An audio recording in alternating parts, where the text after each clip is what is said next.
A Story of Clément Delangue and Hugging Face. New York City, 2016. In a co-working space buzzing with half-written code and the smell of cold brew, a new app was quietly being tested. Its logo was whimsical, a yellow emoji with wide, hugging arms and a goofy grin. "People will think it's a toy," one of the founders said. "That's the point," replied Clément Delangue, a lanky Frenchman with a quick smile and restless energy. "If they think it's silly, they won't see it coming." The app, called Hugging Face, was designed as a chatbot, a kind of AI friend that could banter, joke, and throw emojis around like confetti.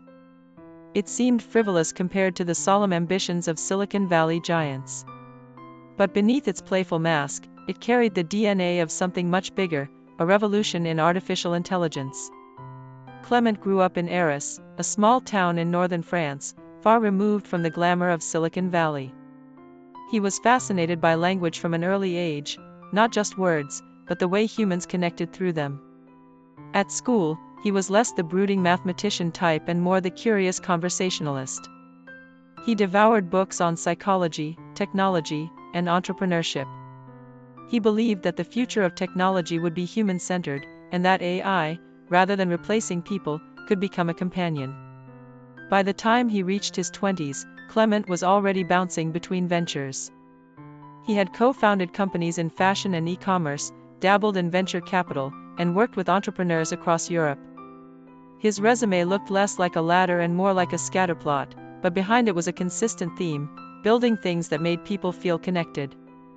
So when he packed his bags for New York and teamed up with Julian Chaumond, a machine learning researcher, and Thomas Wolfe, a physicist turned AI expert, the idea of creating a chatbot that embodied warmth and companionship didn't seem so strange. The early Hugging Face app let users text with a virtual friend who responded with sass, humor, and a storm of emojis. Teenagers loved it. Investors scratched their heads. "This is fun," one VC said, "but is it serious?" Clément leaned forward. "Of course it's serious. Play is the most serious thing in the world.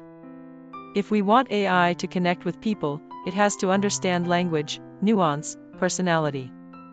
That's not a toy, that's the hardest problem in technology." Behind the playful front, the team was tackling natural language processing, NLP, one of the thorniest areas of AI. They built models that could understand context, generate responses, and adapt to different tones. Soon, they realized the chatbot wasn't the product.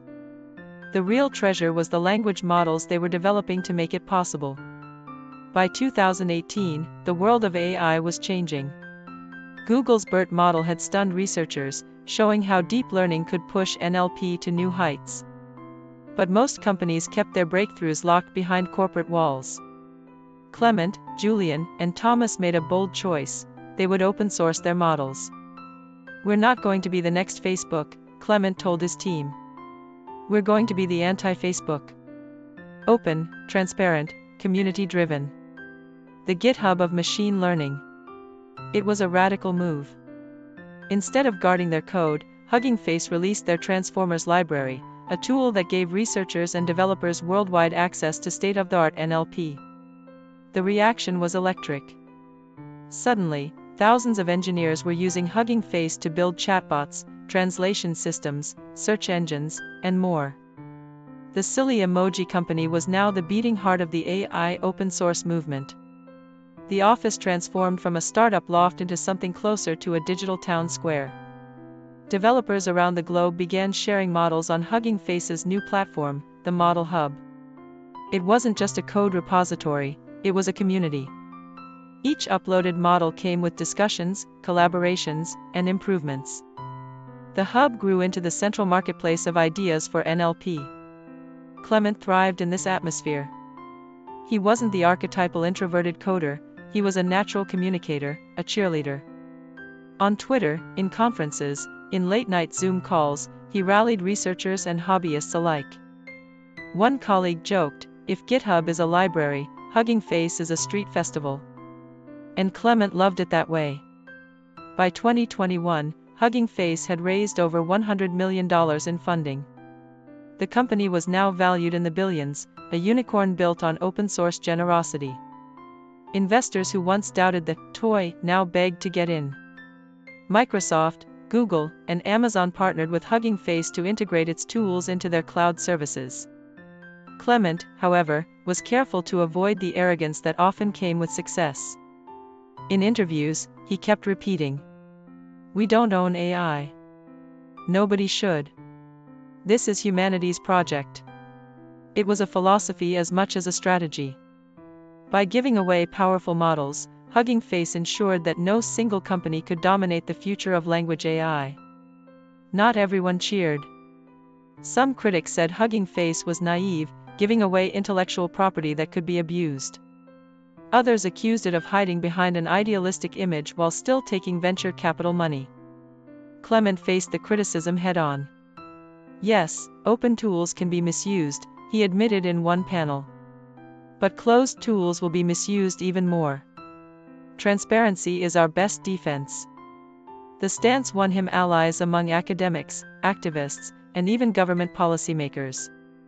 Hugging Face became a symbol, not just of technology, but of an alternative future where AI was open, collaborative, and accountable.